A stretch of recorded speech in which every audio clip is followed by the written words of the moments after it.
Hidden deep within the virtual backrooms of the internet exists a sound so forgotten, barren, and bizarre. It's a sound you can't turn away from once you click the play button. A music scene left abandoned to time and the ever-expanding musical library of the digital realm. Uncanny artwork, hypersensitive textures, and a narrative that always ends the same way for every release: the pure decay and death of the music. Today, we will be exploring one of the most lonesome, darkest, and mysterious music genres on the internet, Death Dream, and what makes this extremely small collection of albums so suspiciously sinister. We will be taking a look at a handful of releases, hear some commentary from actual Death Dream producers, and ultimately, you and I will discover what makes this micro-genre contain such immense power in its ability to revolutionize the concept of disposability in music, an ability that leaves us, the listener, in a state of pure audio and sensory purgatory. If this is your first time here at the channel and you love exploring fascinating music, make sure you hit that subscribe button and turn all notifications on. I love doing deep dives into obscure or seemingly lost genres, artists, and albums, and I hope to have you here for our next adventure. Make yourself at home and always feel free to let me know of any other sounds I should explore for a future video. Also, real quick before we begin today, I'm going to leave a link to the written version of this topic in the description below. I'll be writing articles again over at Vapor95. Cheers, and let's begin our journey.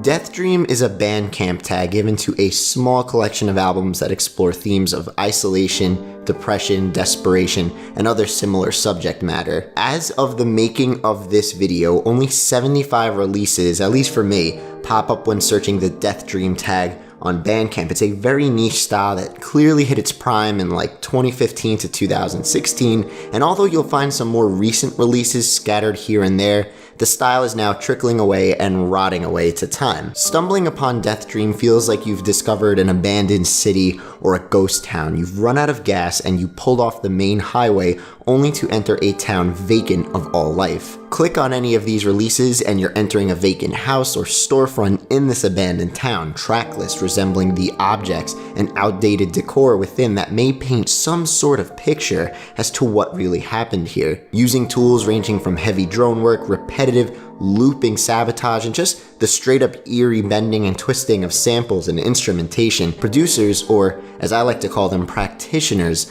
of the Death Dream sound, are determined to tell a story more than anything else. These constant barrages of the same sound chopped repetitively for measures on end, perfect examples of this being geolocationism and reflection, bring you into an almost trance-like state. Something when taking a step back and examining it for what it actually is would kind of seem like it would annoy you, but for the narrative of Death Dream and what that brings to the table, it just adds to this sort of hopeless, apocalyptic, or post-apocalyptic setting the narrative hammers home so well. Instead of Death Dream being music, the releases feel more like expeditions varying in intensities from dystopian armies roaming the streets to settings more deserted, ghost towns where all that is left is the mere struggling nature trying to find its way in a place void of hope and life. Traces of dark ambient, vaporwave, broken transmission, echo jams, all blended with a focus on death, anxiety, and decay present an audio art style so harrowing, it opens the door for incredible creative expression and rebirth in artists looking to try something new. There is something inherently refreshing in creating a new alias to create a sound different from your usual work, and Death Dream becomes a home for producers looking to become more anecdotal with their work in a disposable, no-strings-attached sort of way. Death Dream is not about the sound, it's about the aesthetic surrounding the music. Not just the album covers or the track titles or whatever, but the narrative inherent within every Death Dream album. Death Dream albums have stories attached to them. Sometimes the story is obvious and sometimes it's a complete mystery, but Death Dream needs a narrative of some sort in order for it to work well. If you're someone who wants to make Death Dream, make a new anonymous alias. Don't worry about publicity, there's someone out there that will notice it, and just try to make something you haven't made before. Most Death Dream that exists is something someone made on the side. It can be a great way to filter creative energy. So there are two main labels on the internet that house a heavy amount of these releases: BLCR Laboratories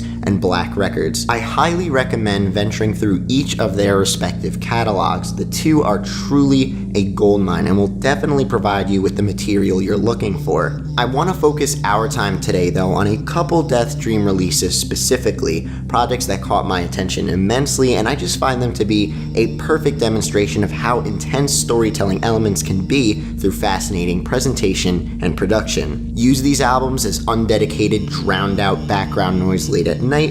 On the other hand, you can allow yourself to be completely taken over by them. Take the time to lay down in your bed, close your eyes, relax your muscles, and have the music absorb you into this world with your undivided attention. I'll let you decide what you want to do with them.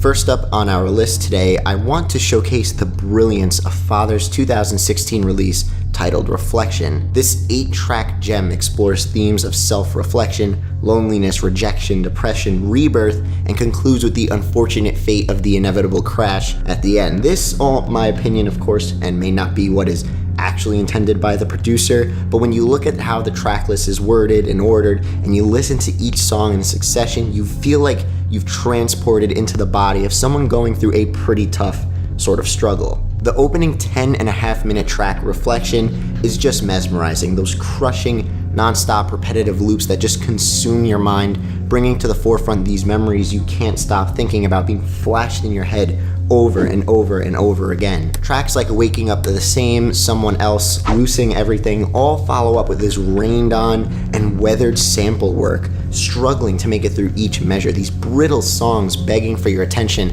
as they just manage to crawl out of your headphones. Father makes excellent work on taking sounds that feel depressing, beaten, and hopeless, and just makes you want to listen to them. Like I said, the narrative of these Death Dream releases feel super cinematic and heavy, and you want to look in and examine what the music is going through. There's an unavoidable curiosity to everything. Once we pass the halfway point of the album, however, Reflection becomes enticingly hopeful and less gloomy, especially when we get to the longest and, in my opinion, best track of the album, Tomorrow. This 11-minute epic sticks out tremendously from the rest of the sorrowful sounding work on the album. These beautiful angelic voices breaking through with warm rays of sun behind them just crashing into your ears. There is this incredibly visually appealing music video for this track released on the BLCR Laboratories YouTube channel that brings to life the pixelated artwork of the album cover. I highly recommend checking that out. I will link it in the description of this video. Unfortunately, the refreshing joy of this track ends after this. The last track, Untitled, seals away the angelic voices and the sun and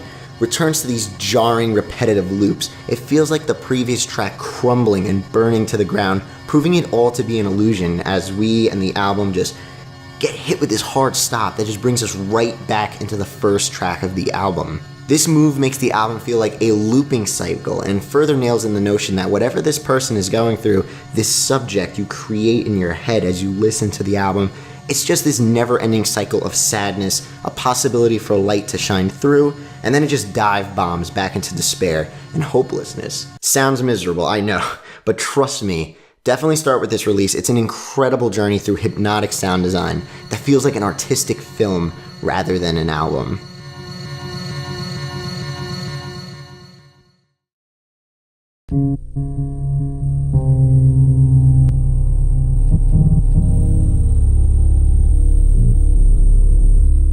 When I started putting together the list of releases I wanted to showcase specifically in this video, or for that matter, any genre deep dive video I do, I really try my best to not do more than one release from the same person. Unfortunately, that is an impossibility to do with this dude because of just the discography they bring to the table in the Death Dream realm. White Death. This is a beautiful piece of work. 1 year before Reflection was released, Father dropped this thing. While Reflection was a bit more jumpy, I would say, with its repetitive chops and, at times, colorful sounds scattered throughout, White Death is way more parasitic and sinister. The whole album feels like you're walking through this pitch black hallway, a hallway so dark that even though there isn't any light, the surface of a white object could eventually become visualized after your eyes adjust to the dark. And as you're venturing through this hallway, slowly realizing that there may be no end to this, you begin to sense the entity that is hovering behind you. The album is very quiet. There's these ambient passages moving at a snail's pace, only interrupted by haunting echoes, a ticking clock, static fuzz, or confusing piano keys with no rhyme or rhythm. Just everything floating in purgatory. White Death almost feels like the work of the caretaker, especially toward the last stages of Everywhere at the End of Time. There is a moment where it sounds like someone is hitting the same two keys of a piano, but the audio keeps cutting in and out. Your headphones feel like they're broken, and it all adds to the unsettling aura this release gives off. The last track of the album, which simply translates to death, is the moment where this entity finally begins to interact with you on a conversational level. All the textures overlaid on top of the tracks that came before you finally dissipates. The piano keys become crystal clear. Your mind is as pure and empty as it can possibly be. You speak with death itself as it guides you through your last moments of whatever control you have left, only for it all to abruptly end as you're just beginning to learn the true meaning of this album. I dare you to listen to all of White Death laying down with your eyes closed and noise-canceling headphones on. Enjoy the trip.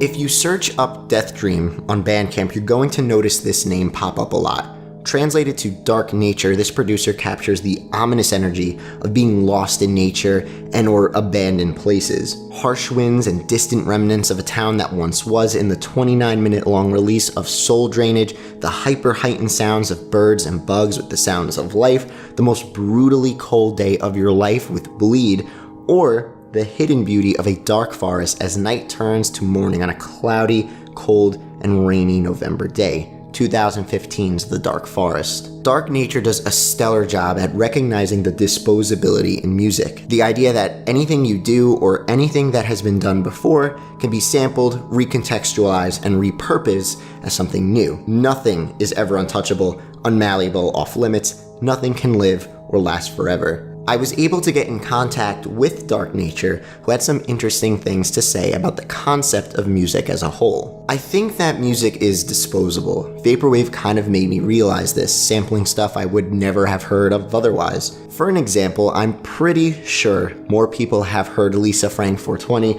rather than the original Diana Ross song. Vaporwave was definitely not the first musical genre that sampled music. That's literally been done, since music was invented, but I feel Vaporwave was the first genre that sampled music in a completely decontextualized way, using samples without caring where they came from, just taking old music and distorting it until it sounded nostalgic or depressing or whatever the artist was doing with it, recontextualizing it without even knowing what the original artist wanted to express with their music. That's only really possible when you think of music as disposable, and I think Death Dream really captures that. Not necessarily because it samples stuff, not all Death Dream does, but because it uses the disposability to decay itself out. Entire Death Dream albums and aliases have all been essentially deleted and forgotten, with very few people even remembering what it was. With each passing year, more and more people forget.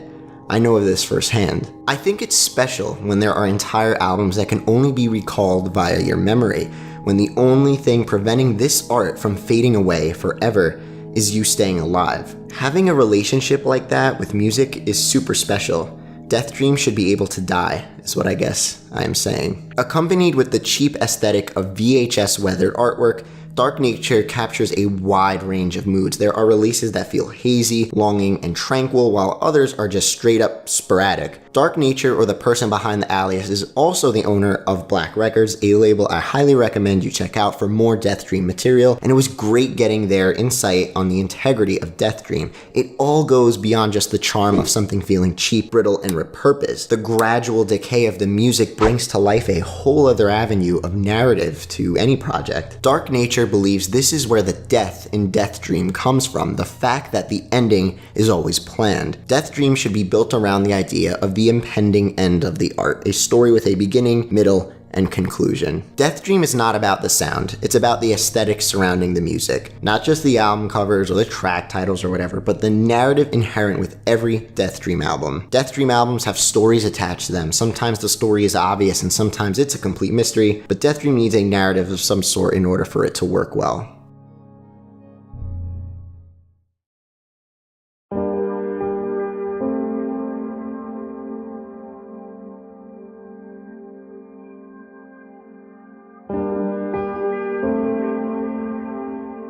These last months, I have been living alone at home. My family has abandoned me. I live alone until one day my house was abandoned with me lying on the floor, or so I thought. Who would have thought that an accident in my own home would knock me to the ground and then knock it up? I begin to forget things while I'm still there, but at the same time I remember happiness before I was here, in pain and bleeding. I think and I say to myself, it's not worth continuing to live. I'm alone. I begin to open my eyes little by little.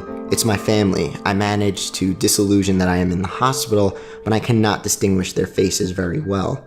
I'm connected to some machines. I did not think the accident was so strong. I hear noises and I see spots moving everywhere until suddenly everything darkens.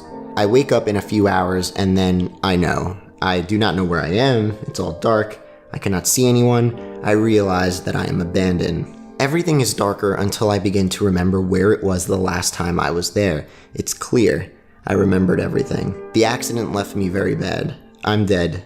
I love them. I miss them. Goodbye. In March of 2019, a producer by the name of Death Channel would release a project called Beyond Soul. Beyond Soul, from everything I've heard up until making this video, may be my favorite Death Dream project yet. Compared to his other aliases, which both translate to Dream Channel, the birth of the third alias, Death Channel, would focus more on the practice of making darker sounds, all while telling a story at the same time.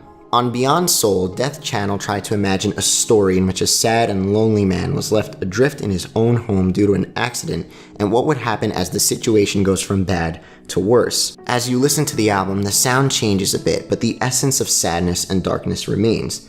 The first two songs are crisp, crystal clear, and sort of peaceful, but in the end of that second song, we clearly hear that our character passes away. It is at this moment where the album truly begins, where its real depth comes into play. As from the third song on, we accompany this character on their journey into the realization that they have passed away and that they were abandoned during their time of need. The artwork for this release works perfectly, the overlaying images conjuring up a dazed and confused feeling of awakening in a hospital late at night after everyone has left, confused on how you got here in the first place. Medical instrumentation on the side of your stretcher, a long corridor through which you wander thinking that you are fine, and your soul being the lonely trooper to go through it all. Undoubtedly, the sounds you mention always tell a story, or try to make your imagination fly about what you hear and how you can interpret it. Death Channel was also like that, and what I can recommend for anyone who wants to achieve something of that style, they should simply think about something in their life, in some passage or memory or anecdote, in any situation, and try to figure it out and portray it in music. Beyond Soul was originally released on Black Records in 2019. However, this year we saw Geometric Lullaby pick up the release and give it a beautiful cassette drop. A big shout out to Geometric Lullaby for sending me one of these limited edition cassettes. At this point, it really feels like Geometric Lullaby can't do no wrong. If you've been subscribed to this channel for a while now, you know how much I love this label. Geometric Lullaby puts out some of the best physical releases throughout all of Bandcamp, in my opinion at least. Every physical release is meticulously crafted, loaded to the gills with extras and high quality materials, and Beyond Soul was given that treatment to the fullest. Equipped with a Geometric Lullaby sticker, tarot cards, a protective plastic pouch, and a beautifully designed OB strip, there is a reason these cassettes sell out in minutes, and it is an honor to archive and display this brilliant release on such a beautiful physical format. Working with Geometric Lullaby was excellent. I have no complaints. Dennis, the owner of Geometric Lullaby, was always a direct person,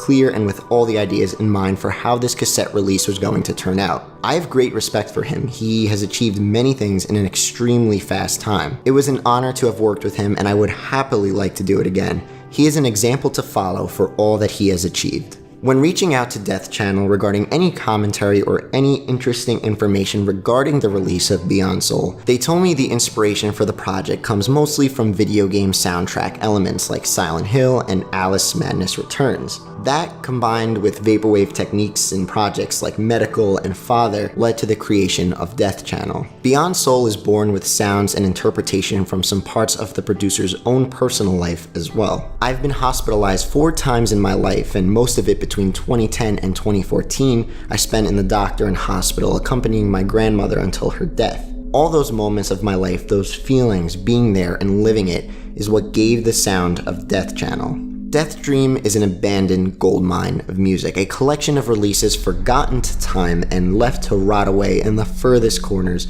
of Bandcamp. But as we've learned today, that may be the ultimate plan of it all anyway. If you are someone who is interested in making Death Dream, Dark Nature notes that you should make a new anonymous alias. Do not worry or stress about publicity, there is someone out there who will notice you, and most importantly, just try to make something you haven't made before. Dive into the deepest parts of your mind. Most Death Dream that exists is something someone made on the side as a great way to filter creative energy. So what will you create, my friend? Before we wrap this video up, I want to give a huge shout out to everyone who has supported me on Patreon. These past couple of months, we've seen a huge explosion in growth over at the Pad Chennington Discord server. It has become so much fun. I absolutely love the community we've built over there. And if you're interested in becoming a patron, getting access to the members-only Discord server and a bunch of other benefits, all while helping support the channel, I'm gonna leave a link in the description below for you to go check out. Thank you so very much for watching this video, and I cannot wait to have you back for our next deep dive into fascinating music. As always, let me know in the comments below if there are any specific artists, albums, or genres you want me to check out for a future video. I always love hearing what you have to say. I'm dead serious. Y'all give me so much music to listen to, and I cannot thank you enough for that, so please just keep it coming. Until next time, much love, your boy, Pad Chennington.